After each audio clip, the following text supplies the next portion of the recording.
Okay, welcome. Yes. Um, so you go by Sheep. Uh, please tell people a little bit about who you are and what you do. I'm an artist pretty much. I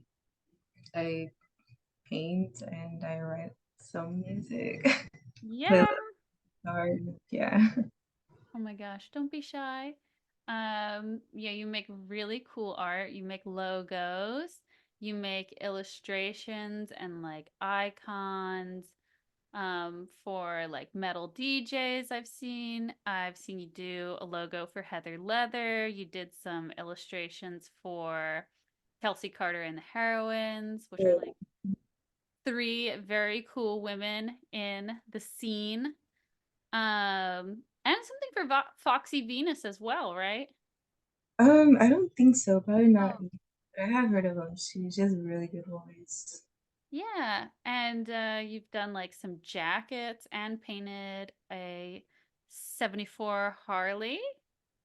Oh Also, yeah, it was a little project we had going on. Yeah, that was really fun. yeah, it looked really cool. I loved the castle on it, but not um you're not just a amazing illustrator. You also do make music. You've got a couple of demos out there, which is super exciting. They have, in my opinion, like an Agent Steel sound. Thank you. Yeah. Yeah. So, well, anyway, I hope you like Agent Steel because I do. So I think it's cool. It's like a female vocal Agent Steel. Um, so yeah, why don't do you want to tell people about the music projects that you're doing? Well, yeah, I've been doing Star Driver for some time now. We're just basically working on getting our stuff down, and hopefully trying to record sometime later this year so we could have something more solid like to put out there. Hmm. My other project is a band I have going on with my brother actually, so we just get together on the weekends and we play music and that's pretty much it.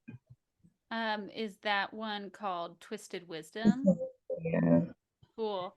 Yeah, and I have a link from you that I'll put in the show notes for everybody that's trying to check out a female vocal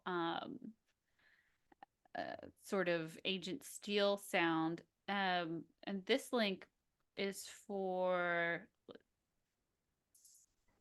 oh, this is from the compilation album that you did, LA Metal Machine with Ultra Beast, Siege, and Velocity, and one other band. Who was the other band on that? I think it's Soulfire. Oh, okay. Yeah. And so this is where people will be able to hear a Star Driver song. Um, yeah, when did you start Star Driver? Actually a couple of years ago probably. But we've been kind of like just taking our time, and trying to find like the right, you know, uh, I don't know. I guess we've just been working on our music a lot, like trying to really like get it down. But yeah, we've been playing for I don't know, maybe I want to say 3 years or maybe a little bit longer. We've been very slow with it, but we do hope to put something out hopefully before the end of this year for sure. Oh, cool. By the end of this year? That's amazing. I wasn't sure if you'd have any kind of like new music announcement about that. The music does sound like you're taking your time with it, which is great. I've had a couple guests come on and they've released um, music, even full albums, and they have said that they felt like they rushed it and they're like very dissatisfied with those releases. So it's great to have someone come on as an example of taking your time. Yeah. It's, I think it's hard in the like age that we live in to take your time with like releasing Oh yeah, something, definitely. Yeah. whether it's art or music. It's like there's a demand from the algorithmic god that we must give it more. Yeah. Bring it. So, so when did you first realize that you loved rock and metal music and you wanted to create more of it? I think my earliest memories with metal and rock was like my dad playing like his like Aussie albums. I never actually knew that I wanted to recreate music, but I must have been like 12 or 13. My dad bought me my first guitar. Like, he just kind of like bought it for me. I didn't ask for it, but I was kind of just like forced to learn how to play. I'm not crazy good at guitar. I'm more of a rhythm guitarist for sure. I've been like on and off with it for years. I actually stopped playing for many, many years, and just very recently I picked it up again. And yeah, but yeah, I remember my dad. He also bought me a flute, which I played in like high school, and I guess he wanted me to play music. So yeah, that's pretty much it. That's funny. Well, there's the band Wukon with a female singer. I don't know if you know Wukon, but she's a flautist, and So, yeah, and I saw her perform on stage with her band, which is like a very, I feel like my hair is going right up my nose. But anyway, it's like a very 70s sound for the band, but but she gets the flute out, and I happen to know that she doesn't like being compared to Ian Anderson. um, But the only other like flautist that I can think of that does something that isn't like classical would be like Lizzo, which is like not a good comparison for her music. So, but anyway, Wukon is out there. So if you ever, I think I actually did see them play once. I think I saw them at Ruiner Records. I do remember a girl with a flat, and I thought that was pretty cool. Yeah. yeah, she's supposed to come on this show too, so I'll make sure to get you two connected and you guys can get nerdy about Oh, stuff. cool. Um, and yeah, that's really great though that somebody bought you your first instrument without you even asking. And you're like near LA, right, for your location? Yeah, like pretty cool. Um, um, oh, darn, what's the band? Well, okay, I can't think of the band's name right now, but if you know Luna, who does Bellatrix Armor, she's like looking for some musicians right now for an upcoming like festival that she's going to play in your area, and she's also in your area, so maybe you guys will connect. But if your music were a movie soundtrack, what would the movie be about? Um, I would have to say probably like a combination of different things. Probably like um something like medieval, galactic, post-apocalyptic, with like some warriors in there. I don't know. Like just a mixture of different things. That's pretty much what I'm into. I feel like Star Driver would have to be an animated movie with like your artwork featured in it, which would be amazing. Do you have Yeah. any favorite animated like music films? Like for me, there's one that Blondie was in,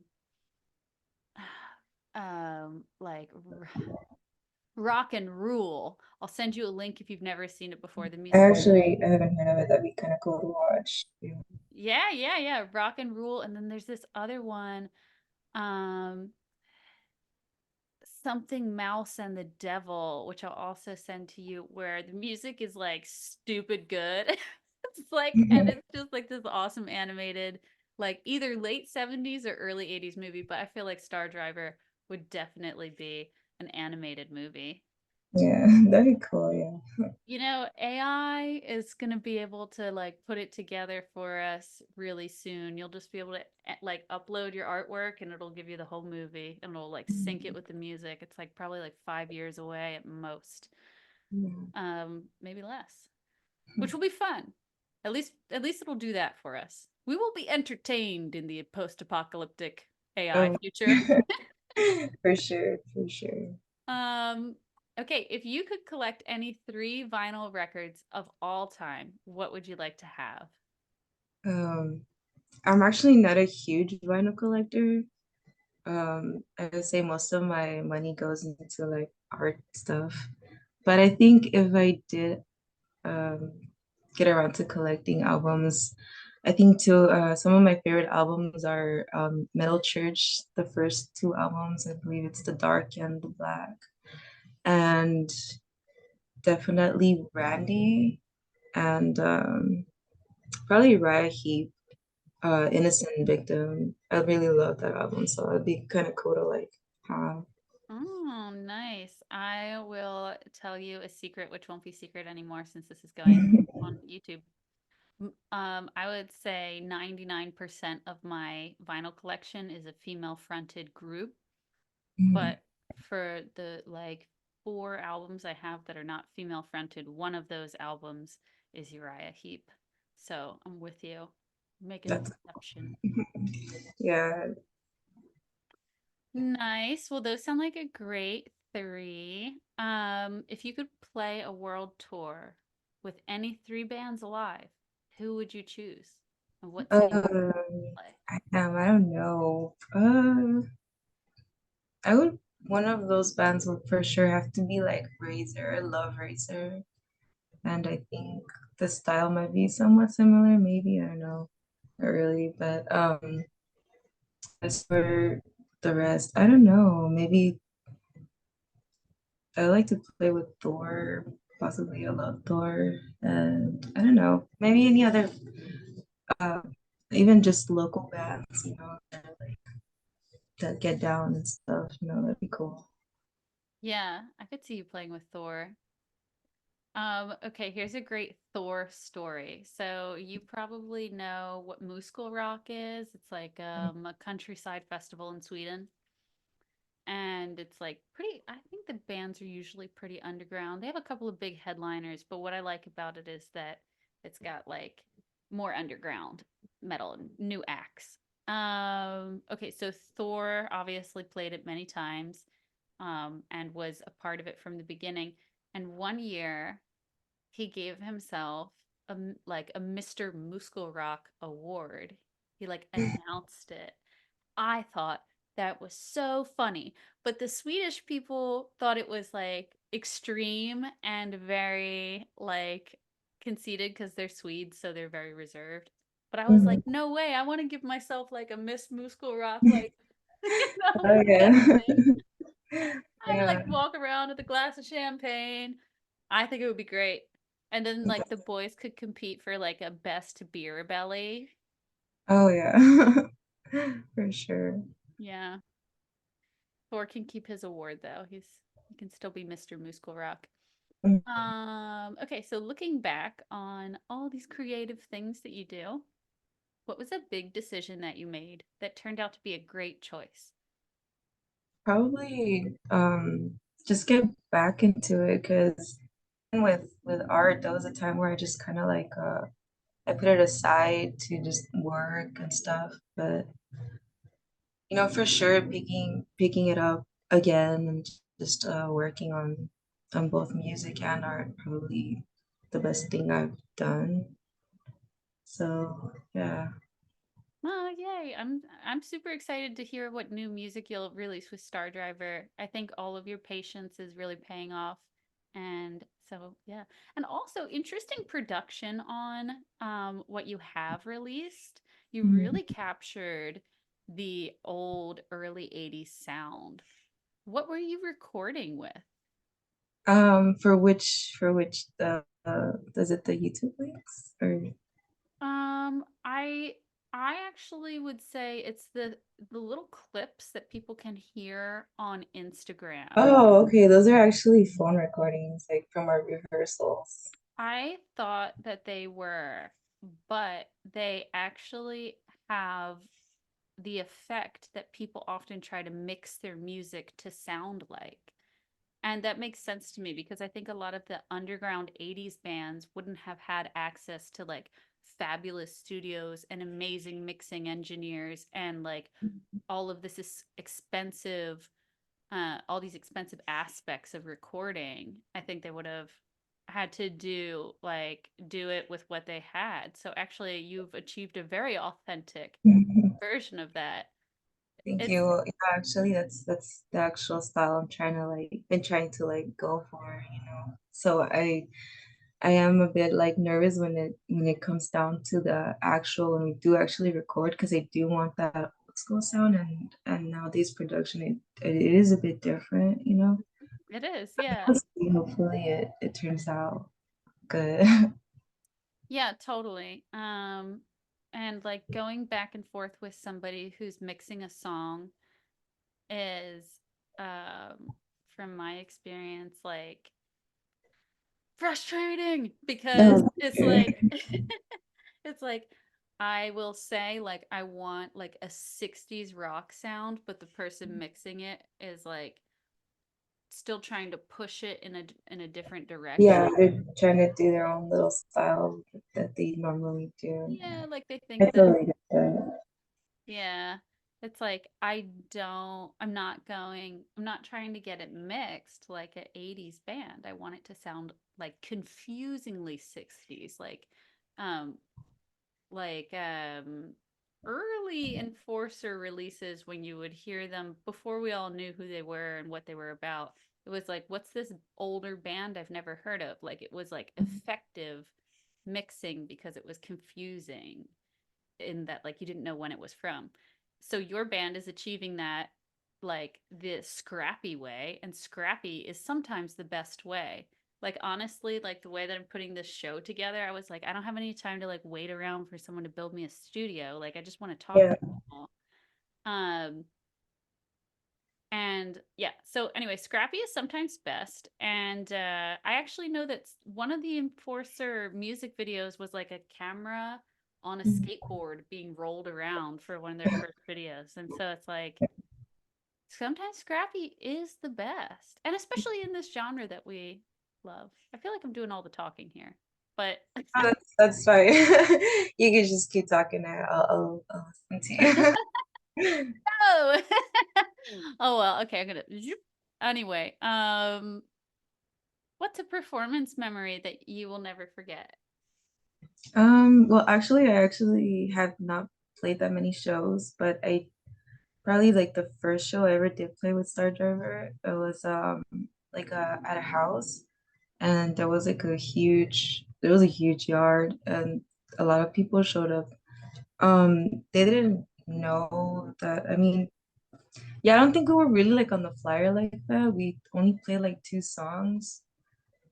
We cut into one of the other bands time, I think. But yeah, it was cool because all my friends were there at the front, and I'm a very shy person, so they were kind of like cheering me on. So that was cool. Like, kind of made things a little bit better.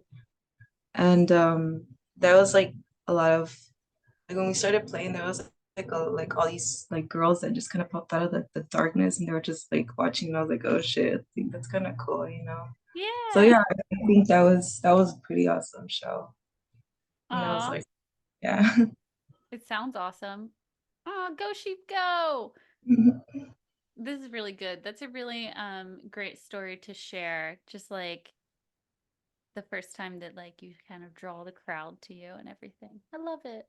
Um okay, so what is your favorite piece of gear or stageware that you own? I have a couple of cool pieces, but I do have like this belt that I really like. I don't know if you could see it. Ooh, I silver. actually, yeah, actually I thrifted this, and What? it's one of my favorite belts, and I don't wear it as often as I would like to because I'm afraid I'm gonna like mess it up. But yeah, it's one of the things that I love to wear. And yeah, but I have a big collection of belts. I collect all kinds of things, but that's probably my favorite one. It's so pretty. Thank you. Um yeah, and uh do you have any new announcements for us? Not at the moment, not that I can think of. Uh, Probably just look out for I don't know, for whenever we do release something. That's pretty much it. Well, what artwork are you working on right now? I'm actually working on a few commissions at the moment. I'm doing I got a Tarna commission for the heavy metal. So that's kind of cool. I'm kind of excited to finish that because I'm putting like my bit of my style into it. And yeah, that's about it for now. The other ones are kind of like little portrait commissions and stuff. Nice, nice. Any portraits of people that like we might know, the audience might know? Probably not. Oh, okay. Yeah. Yeah, cool. So for your upcoming music, can you tell us anything about like the themes that you might write about? Like lyric Um, themes? I don't think there's like a particular like theme that we stick to, but it's just I don't know, that was I guess the way I could describe it is maybe like evil something. I don't know. We don't stick to anything particular, that's for sure. Um, like the songs we released are about like obviously like Reaper and like a brujo means like a warlock, stuff like that. But we don't have like any particular themes that we're gonna like stick to. Just whatever comes to mind. Okay, sounds like most of the music so far has had some magical elements in it. So maybe maybe we'll see more of that. So where can we follow what you do and how can we listen to those new pieces that you'll be releasing? Um, for sure we have at the moment we only have the YouTube the on the compilation. And then we do have our Instagram, which is stardriver.la, since we're not in LA or whatever. Um, we're not entirely sure yet where we're gonna release our stuff. But I guess when time comes, we'll for sure post it on our Instagram or something. So I think Instagram would probably be the best to. Mhm. All right, awesome. Well, thank you so much for coming on, Sheep, and being brave. I know that you're very shy, so I feel really honored that we got this special chance to listen to you talk about what you do. Thank you. Thank you for having me Yeah, you're welcome. Have a good day. too. Bye.